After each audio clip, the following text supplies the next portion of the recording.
Thank you, French. Much love and greetings to you all. As the old song says, on the 8th day of New Year's, my true love gave to me. Well, okay, there is no 12 days of New Year's song. So let's just pretend that there is. Either way, welcome to day 80, a 12-day makeover. And today you give yourself the gift of transformation. Who would you like to be? What do you imagine, think, tell yourself, see, feel for your life? Whatever it is, could be yours. Nothing you can be that isn't what you're meant to be. It's easy. Friends, today is the day to examine what you carry that you cannot let go of. What do you take personally? How else can you take it? Is there anyone you still need to forgive? Other than yourself, of course. Are you judging yourself too harshly? It's a lot to think about, but it is makeover time. But before we begin, let us send out healing energy to our great friend and supporter, Hillary. May the source of strength who bless the ones before us help us find the courage to make our lives a blessing. Bless those in need of healing with the renewal of body, the renewal of spirit. She is a true whirling dervish, one of the most loving and beautiful people, and the world needs her up and about. And as more years ago than I would like to remember, Melanie sang about the world needing beautiful people. Beautiful people never have to be alone, because there'll always be someone with the same button on as you. Include them in everything you do. They may be sitting right next to you. Beautiful people. Get well, my dear. Now this week, we're going to move even further into that strange dermatological disorder section of the Bible, as we have the second half of last week's Parsha, and the first part of it is about lepers, and the second is about genital emissions. That seems more like a biblical medical treatise, as it talks about one who was in her menstrual impurity and one who was in a mission, for a male and for a female, and for a man who will lie with a woman who is impure. Now, when you look at some of the books that made it into Scripture and some that did not, you just have to wonder. This week we have part 2, Metzara, leper. Leviticus 13:1. The Lord spoke to Moses and to Aaron, saying, should a person have on the skin of his body an inflammation or a rash or a shiny spot, and it become the affliction of skin blanch on the skin of his body, he shall be brought to Aaron the priest, or to one of his sons, the priest. There you go. Skin blanch. For centuries, tzara was translated, or should I say mistranslated, as leprosy, but now more properly as skin blanch, a whitening of the pigment. And as I said last time, it will explain certain things a little better, in fact, maybe a lot better. The first sign God gave Moses back in Exodus 4:6, and the Lord said further to him, now put your hand into your bosom. And he put his hand into his bosom, and he took it out, and behold, his hand was leprous like snow. And he said, put your hand back into your bosom. And he put his hand back into his bosom. And when he took it out of his bosom, it had become again like the rest of his flesh. Now that's the Chabad version, the Orthodox version, and very typical of most translations. Okay, so put your hand in your robe, kind of like Napoleon, pull it out, show it's white, put it back, and presto changeo, it's back to normal. I guess Moses was one of the first great prestidigitators, the David Copperfield of his time. And friends, Miriam's punishment in Numbers 12:10 was the same. She is turned white when she complains of Moses' African wife. But once again, it is translated as leprous. All of the older English translations represent the Hebrew tzara as leprosy. But modern scholars are virtually unanimous in rejecting this. In fact, from a historical perspective, there's almost no evidence at all that leprosy was present in the Near East before the Hellenistic period. In most biblical occurrences, tzara is associated with this ghastly white loss of pigmentation, and therefore the term skin blanch is much more appropriate. But what is important, and I know you all did notice, once again, my friends, in the event of illness, a trip to the priest is in order. Ooh-ee, ooh-ah-ah, ting-tang, walla-walla, bing-bang. Ooh-ee, ooh-ah-ah, ting-tang, walla-walla, bing-bang. And I bet Ellen knows that one too. I personally like the Alvin and the Chipmunks version. Leprosy never made sense to me. What kind of sign was it that God would say, show everyone how diseased your arm can get and then show them it is fine? Well, that sounds a little bit more like a threat. Do what I say or else I'll bring disease upon you. Okay, that is kind of what God actually does say, but that's another story. But here what we have is, once again, the purpose of this book. Leviticus 13:4. When the priest sees it, he shall declare him unclean. By declaring him unclean, the priest has imitated creation again. The division, the separation, as he separates the clean and the unclean members of the tribe. It is the impurity, the separation, part of the larger issue of categories. Holy and secular, pure and impure, which is the dominant recurring concern in Leviticus, and pretty well all that it is about. And if you think this is as simple as a cold, think again. The ramifications of being declared unclean can be huge. The priest, and the priest alone, declares, unclean, unclean. All the days that the affliction is on him, he shall remain unclean. He is unclean. He shall dwell apart. Outside the camp shall his dwelling place be. Talk about segregation. Okay, now there's a possible mistranslated wordplay, and the word is netek. Usually translated as scab, but it means flakes, like dandruff. And perhaps the whitening flaked off, as the recovery occurred, to show that the unclean was becoming clean again. Something, again, only the priest could declare. But this whole thing is about separation, segregation, not belonging, being visibly different. It's about discrimination based on appearance. Whether due to illness or just being different. Now that's still a part of our fabric of society today. But we can still learn from this to be sensitive to the added distress, embarrassment, and vulnerability that's felt by those who suffer from illnesses that do affect their appearance. A very important lesson is going to be brought up shortly.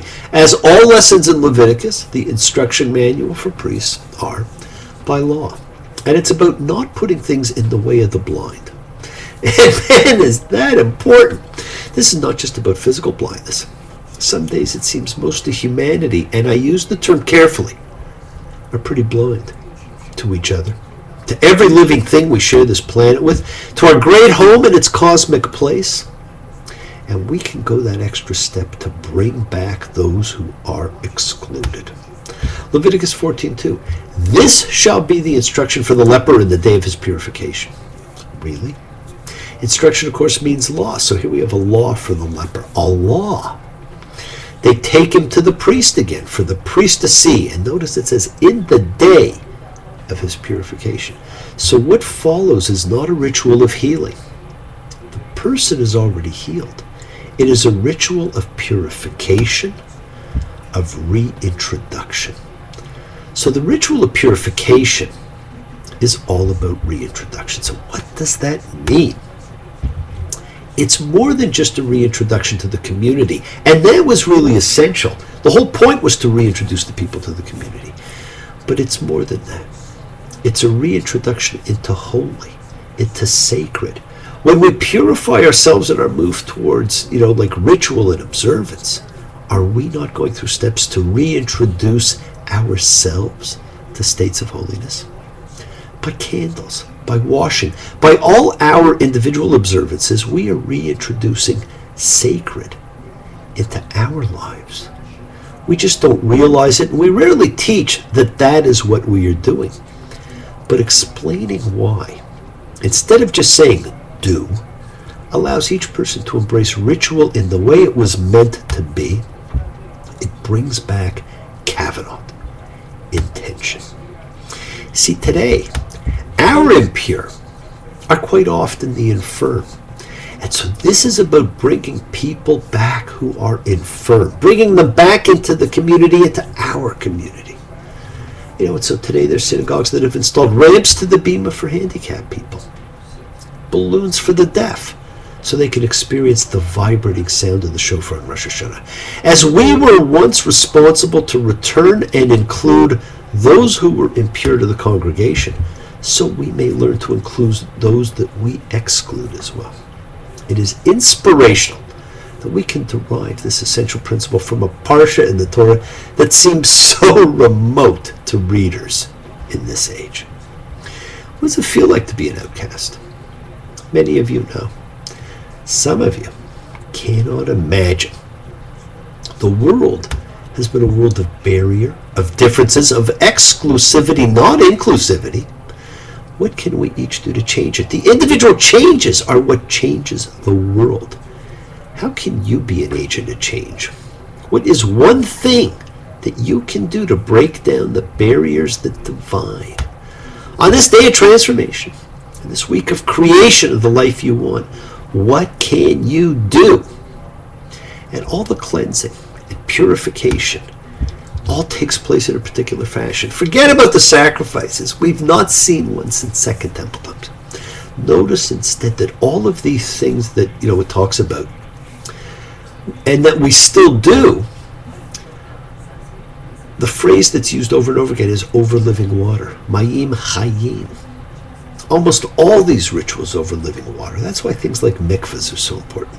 They are the cleansing apparatus of living water, a return to the primordial condition of our beginning, the separation of water from above and water from below. Now let's talk about Passover, because that's one of the rituals that's done. And I'm not talking about the blood on the doorposts or the burnt guilt or sin offerings. And that reminds me, a friend of mine once asked about my wife's cooking. And I said she had mastered the art of the burnt offering. All kidding aside, she's actually an amazing cook. But one of the key rituals is we wash our hands several times that night in an act of cleansing and recreating the moment of creation, when we are free to choose how we want to live our lives. We live in a world now in which Rosh Hashanah and Yom Kippur have superseded Passover as the holiest day of the year. The transition from one to the other is fascinating, but to ancient man, this was the holy day. Rosh Hashanah was an unnamed holiday, simply the first day of the 7th month. And the 10th day of that month was the Day of Atonement, which was available through the priest pretty well any time you really needed it. Its significance is different. I will address it at its appropriate time. But this festival of unleavened bread was the bee's knees. It spoke of the ultimate power of God, who used this episode to make himself known. It promised man freedom from the fear that keeps him in chains. Fear is so pervasive in our lives, my friends. It robs people of independence, of love, of joy, of anticipation, of mobility, of time. This is the annual opportunity to free ourselves of any fears we have and to celebrate rebirth. It is the beginning of the year. You can move forward free of any self-imposed constraint and celebrate the beginning of life. My friends, while it is no longer the holiest day of the year, it is actually still the most observed. Surveys and studies have shown that if people were to maintain only one tradition from Judaism in their lives, it is the Seder. It is a family affair that brings education, example, celebration together. Yesterday, Exodus may seem so far away, but we believe that we were there that day. Oh, we believe in yesterday. Now, the Seder you observe is actually from Second Temple times. And while it is a great tradition, try one year to observe it as it is written. And to do so, you will not need the book you usually read. The name was not Passover, but the Festival of Unleavened Bread, because that is the food of the priest, the food of holiness.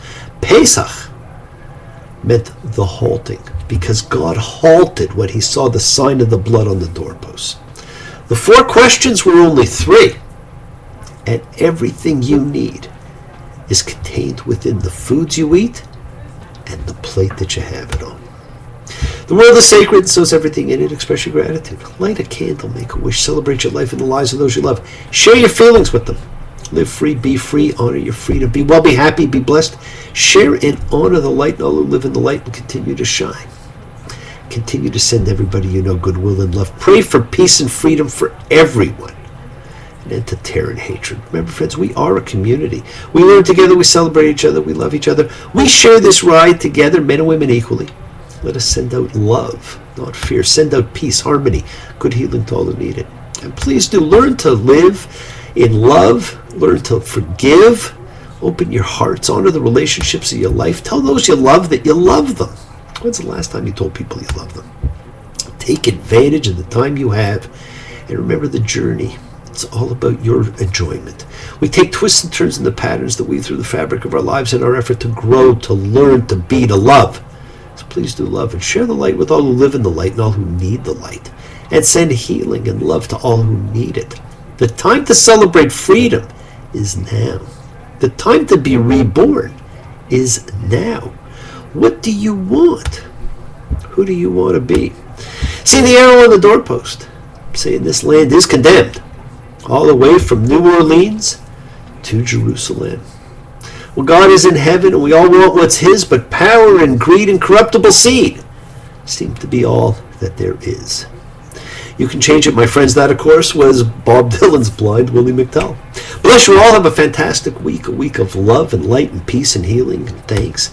Send your goodwill to those who need it. Get well, Hillary. Get well, Sherry. Hang on, Mordecai. I will see you in a couple of days. Keep on dreaming, keep being, keep teaching, keep sharing, keep shining, keep spreading your holiness, and thank you all for joining me. And if I do not see you next week, have a fantastic Festival of Freedom.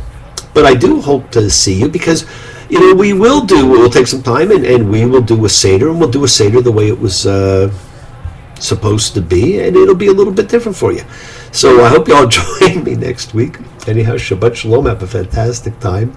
Take care and enjoy the rest of your transformation time.